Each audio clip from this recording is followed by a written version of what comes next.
হতাশা মাদক দিয়ে দূর হয় না। হতাশা দূর হবে, বলে দিব, তিনটা জিনিস, মাত্র তিনটা। কয়টা ভাই? এক, 5 ওয়াক্ত নামাজ। এক কি? নামাজে আপনি অজু করে সেজদা দেন, ইনশাল্লাহ আপনার মনে প্রশান্তি না আসলে আমাকে এসে বলেন যে আসে না।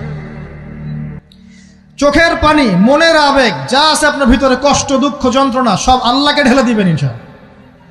নিজের আবেগ ধরে রাখবেন এখানে, আপনি আল্লাহর জন্য ঢেলে দিবেন। মানুষকে আবেগ দেখে কি লাভ? মানুষ আপনার চোখের পানির মর্ম বুঝবে? মানুষ কি মানুষের চোখের পানির মর্ম বুঝে?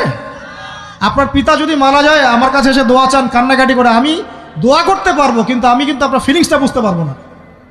আপনার অনুভূতি কে বুঝতে পারবেন? আল্লাহ পাক আপনার ঘাড়ের রগের চেয়েও কাছে আছেন। সুবহানাল্লাহ, সুবহানাল্লাহ, আল্লাহ পাক ঘাড়ের রগের চেয়ে কাছে আছে। গতকালকে বাংলাদেশের একজন বরেণ্য আলেমের সাথে একটা কনফারেন্সে ছিলাম।